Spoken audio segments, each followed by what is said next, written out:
Et si je vous disais que la K-pop actuelle a un gros problème? Bon d'accord, elle n'en a pas qu'un, mais chaque chose en son temps, ok? On va déjà se focaliser sur un seul qui a évolué et qui persiste aujourd'hui au sein même de n'importe quelle chanson K-pop. Enfin, pas dans toutes, mais dans un bon gros pourcentage. Ce souci est apparu, s'est transformé et a périclité jusqu'à causer la disparition des refrains tels qu'on les connaissait.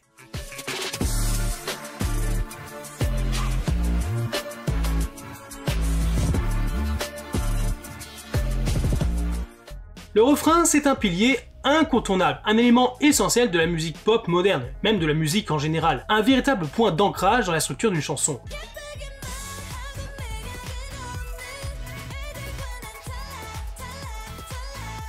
Mais qu'est-ce qui le définit exactement? Si on regarde Wikipédia, le site le définit et le décrit comme une section contrastant avec le couplet sur un plan mélodique, rythmique et harmonique. Il se distingue généralement par une intensité accrue, un dynamisme renforcé et une instrumentation plus riche, créant ainsi un effet de climax au sein du morceau.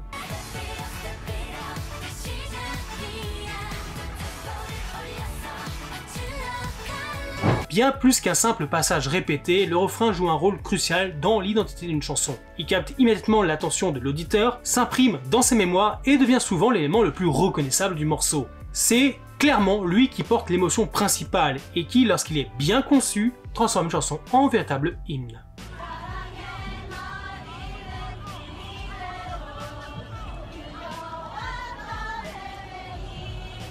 Autrefois, les refrains de K-pop étaient de véritables apothéoses, des moments cathartiques où les voix s'élevaient en couches successives, atteignant une intensité vertigineuse. Ces segments étaient conçus comme des démonstrations de puissance vocale et d'émotions brutes, incarnant toute la théâtralité du genre. Prenons par exemple Fantastic Baby de Big Bang, dont le refrain explosif illustre parfaitement cette époque où la grandeur et l'exubérance primaient.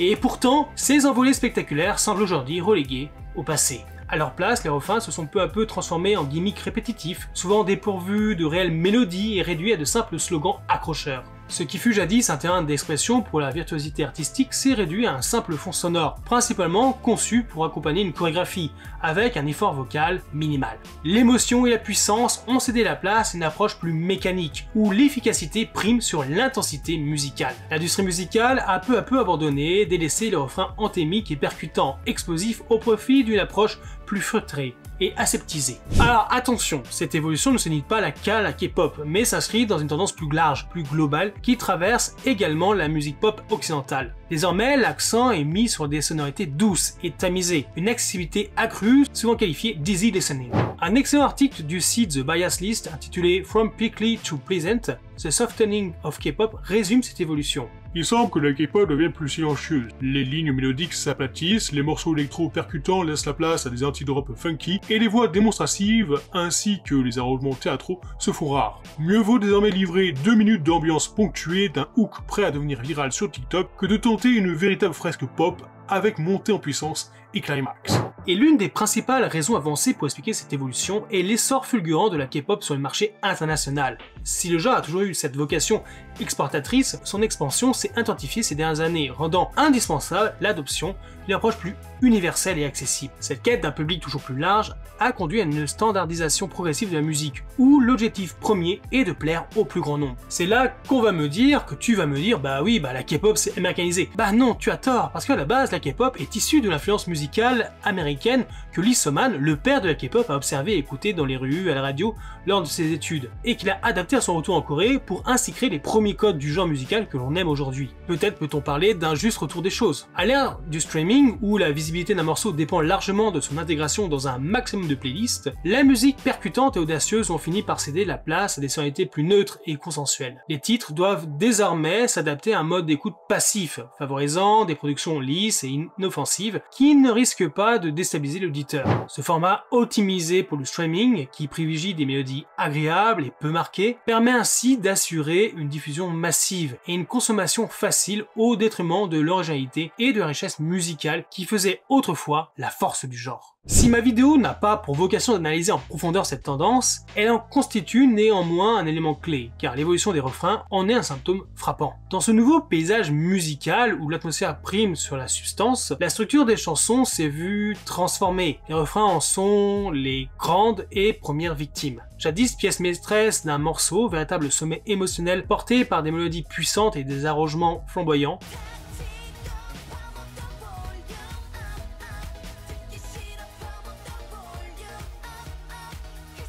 ils sont aujourd'hui relégués au second plan, du moins en ce qui concerne leur construction musicale. On parle souvent du phénomène de l'anti-drop en K-pop, cette technique qui consiste à briser l'attente d'un climax explosif en supprimant une grande partie de l'instrumentation, ne laissant que la basse et la batterie pour un effet de rupture. Mais ici, j'aimerais introduire un concept plus large et encore plus révélateur, l'anti-refrain. Contrairement à l'anti-drop, qui repose sur une surprise rythmique et dynamique, l'anti-refrain lui trahit les principes fondamentaux qui ont façonné les plus grands hits du genre. Là où on s'attendait à un moment de grandeur et d'intensité mélodique, on obtient désormais une structure simplifiée à l'extrême, répétitive et souvent dépourvue d'une véritable montée en puissance.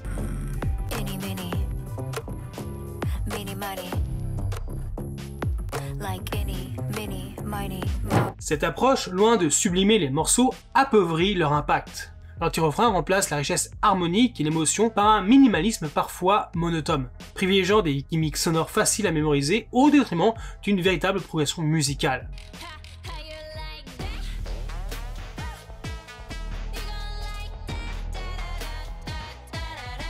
Ce qui était autrefois une signature forte de la K-pop devient ainsi un élément interchangeable, réduisant l'originalité des morceaux et uniformisant leur structure. Deuxième warning, il ne s'agit pas de dire que chaque chanson devrait systématiquement posséder un refrain flamboyant et dramatique, à la manière de The Chaser d'Infinite.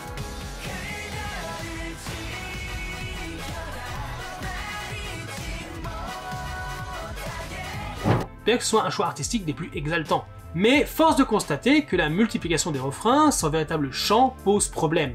Ce qui fait la force du refrain de The Chaser, c'est cette montée en intensité irrésistible, portée par une ligne mélodique poignante et une interprétation vocale à couper le souffle, donnant à l'ensemble une sensation d'ascension inarrêtable.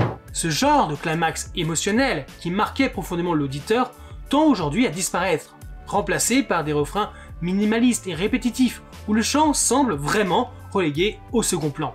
En fait, dans l'industrie musicale actuelle, la voix n'est plus aussi mise en avant comme autrefois. L'omniprésence des anti-refrains dans les sorties récentes témoigne de cette évolution. Là où un refrain servait autrefois d'apothéose, il devient désormais un simple gimmick, une structure allégée qui peine à laisser une empreinte durable. Et en 2024 comme en 2025, il semble bien que chaque grand comeback en contienne au moins un, confirmant cette tendance à l'effacement progressif du chant au profit d'une formule plus aseptisée et fonctionnelle. En analysant les sorties les plus récentes, on peut identifier trois grandes catégories d'anti-refrains, qui, loin de sublimer une chanson, en atténuent la puissance mélodique au profit de la répétition et de la simplicité excessive. Le refrain scandé, il repose sur une phrase rythmique répétée, souvent criée ou chantée en chœur, donnant un effet percutant et énergique, très prisé dans les morceaux hip-hop des boys bands comme Super de Seventeen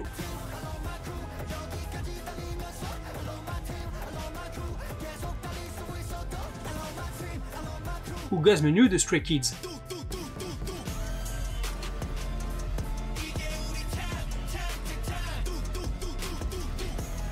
Il est conçu pour être fédérateur et dynamique. Cependant, il sacrifie souvent la complexité mélodique au profit d'un impact brut, transformant le refrain en simple cri de ralliement.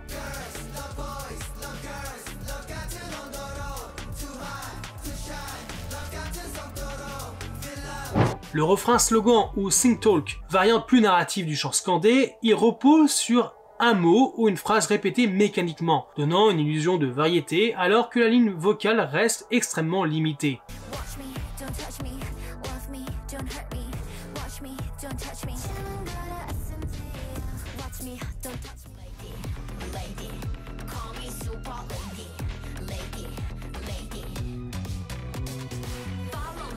Hype Boy de New Jeans en est un exemple marquant. Le refrain joue davantage sur un phrasé rythmique que sur une réelle mélodie développée, rendant l'ensemble plus monotone qu'immersif.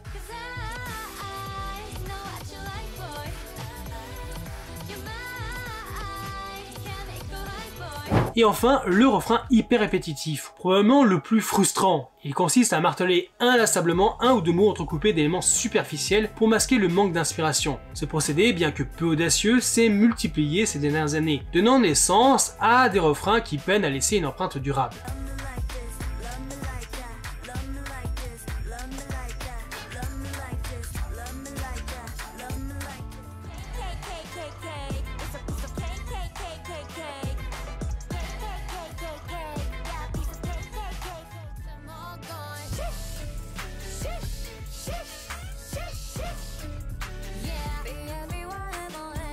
Illustre parfaitement cette tendance où la répétition à outrance confère un effet hypnotique au détriment d'une véritable richesse musicale. Cette standardisation des refrains qui privilégie la facilité d'écoute au détriment d'une construction mélodique aboutie témoigne d'un glissement inquiétant dans l'industrie musicale. Là autrefois chaque chanson aspirait à se démarquer par sa puissance vocale et son refrain mémorable, nous assistons désormais à une uniformisation qui lisse les identités sonores et réduit la K-pop à des formules hyper prévisibles.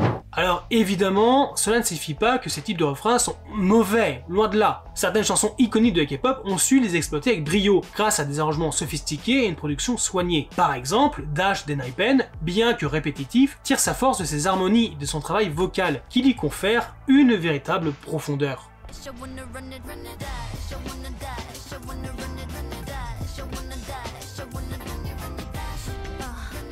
Ou encore Drama d'Espa compense un refrain peu inspiré par une production instrumentale percutante qui maintient l'intensité du morceau.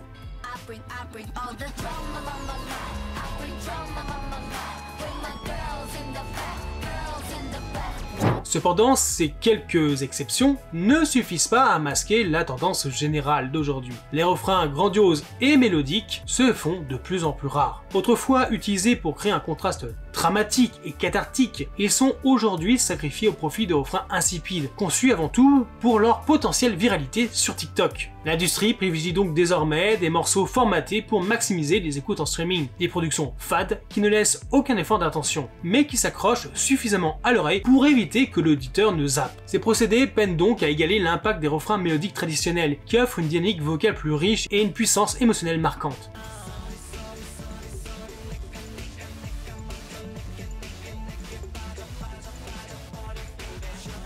Lorsqu'ils sont bien exécutés, ils peuvent certes devenir mémorables, mais en l'absence d'un travail d'exception, ils risquent de donner une impression de facilité et de manque d'ambition musicale. Le plus ironique dans tout ça, c'est que le pré-refrain est souvent bien plus travaillé que le refrain lui-même. C'est dans cette section que les mélodies sont les plus élaborées, les émotions les plus intenses. Mais cet élan est trop souvent brisé par un anti-refrain plat et dénué d'intérêt. Résultat, un morceau qui donne l'illusion d'un climax sans jamais vraiment l'atteindre. La question est donc, pourquoi en sommes-nous arrivés là? Peut-être parce que nous vivons dans un monde saturé de distractions où notre capacité d'attention s'effrite de plus en plus. La musique pop, et encore plus la K-pop, s'adapte à cette réalité en simplifiant ses refrains à l'extrême, réduisant ainsi l'effort cognitif nécessaire pour les assimiler. Par ailleurs, l'industrie met de plus en plus l'accent sur l'apparence et la performance scénique au détriment du chant. Il n'est donc pas surprenant de voir des idoles talentueux sous-exploités, cantonnés à la récitation de slogans plutôt qu'à une véritable performance vocale.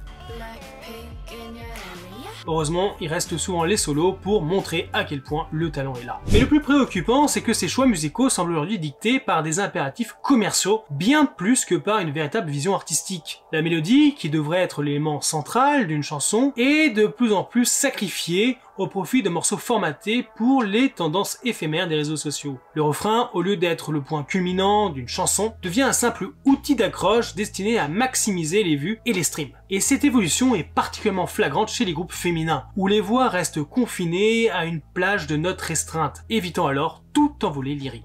Des groupes comme New Jeans ou Le Seraphim illustrent parfaitement cette tendance. Un chant confortable, sans prise de risque, où il est rare de les entendre dépasser une octave. Cette approche peut sembler simpliste sur le plan musical, mais elle s'avère redoutablement efficace pour générer des tubes. Finalement, l'industrie va privilégier de plus en plus l'apparence, la vérité, au détriment de la performance vocale. Comme en témoignent les morceaux restants tels que Eita de New Jeans,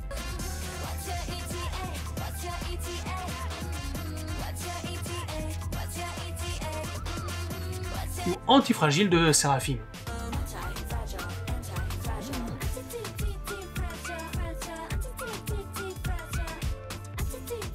où l'accent est mis sur l'image et le concept plutôt que sur une véritable démonstration vocale. Mais si on se focalise un peu sur le concept, il est difficile de trouver un meilleur exemple que l'ancienne version du groupe masculin The Kingdom. Précédemment Kingdom, leur talent vocal et en danse se trouvait constamment effacé par leur concept original, mais aussi très puissant basé sur les rois célèbres de l'histoire et ou de la littérature. Cela sera d'ailleurs le principal reproche et la raison de leur élimination dès le premier tour du Survival Big Time.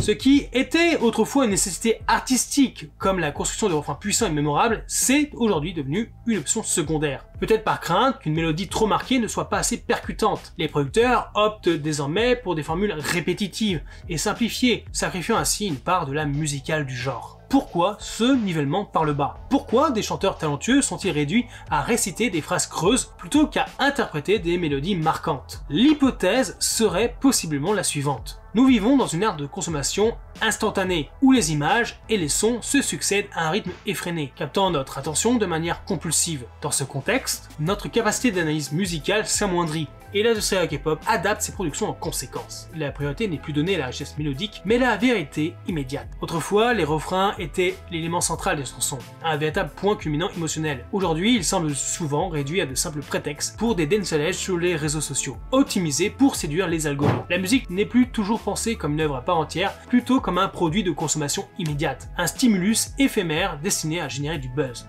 Pourtant, heureusement, il existe encore des compositeurs qui refusent de céder à la facilité, qui résistent à cette uniformisation et s'efforcent de préserver l'essence musicale du genre. Ces morceaux-là sont précieux, car ils nous rappellent ce qu'un refrain bien construit peut nous offrir. Une émotion intense, une connexion immédiate avec l'auditeur, une véritable identité sonore.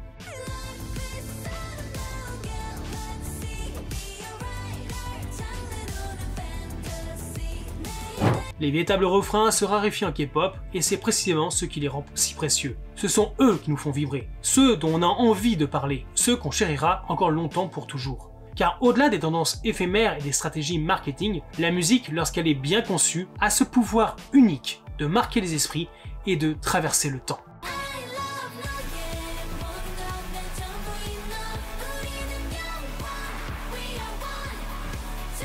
En fin de compte, la question n'est pas tant de savoir si ces anti-refrains sont efficaces, mais plutôt de mesurer ce que nous sommes en train de perdre. La K-pop est-elle condamnée à devenir une succession de gimmicks vides de sens? Alors, peut-être y a-t-il une part de nostalgie dans mon propos, ayant du mal à accepter l'évolution d'un genre qui m'a tant passionné. Ou peut-être a-t-on raison de s'inquiéter. Ce qui est certain, c'est que tant qu'il existera des artistes et des producteurs attachés à la richesse mélodique et à l'émotion brute, tout n'est pas encore perdu.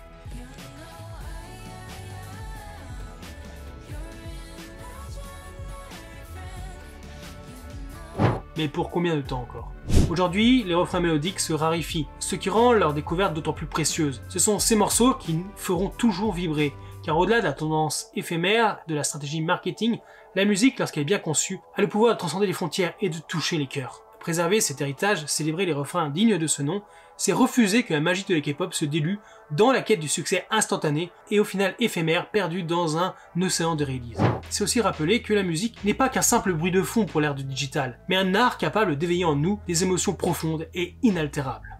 La K-pop a donc toujours eu un équilibre subtil entre innovation et tradition, entre performance visuelle et richesse musicale. Mais aujourd'hui, cet équilibre semble menacé. L'obsession pour la vérité et l'efficacité algorithmique a conduit à une uniformisation des refrains, réduit à de simples accroches instantanées. Si cette stratégie fonctionne commercialement, elle risque aussi de vider la musique de son essence en la privant de l'émotion et de la profondeur qui faisait autrefois sa force. Pourtant, tout n'est pas perdu. L'histoire de la musique nous l'a prouvé à maintes reprises, les tendances évoluent, leurs excès finissent par s'essouffler et la qualité finit toujours par reprendre ses droits. Tant qu'il y aura des artistes, des compositeurs prêts à défendre une vision plus ambitieuse de la K-pop, il restera donc de l'espoir. Alors la question n'est pas tant de savoir si ces refrains simplistes continueront à dominer, mais plutôt jusqu'à quand. Et surtout, qui osera briser cette tendance pour redonner à la K-pop toute sa grandeur. J'espère que la vidéo t'a plu, lâche un petit like, un commentaire pour le signifier et surtout soutenir la chaîne. Merci d'avoir regardé, à bientôt pour une nouvelle et bien sûr dans les commentaires. Bye!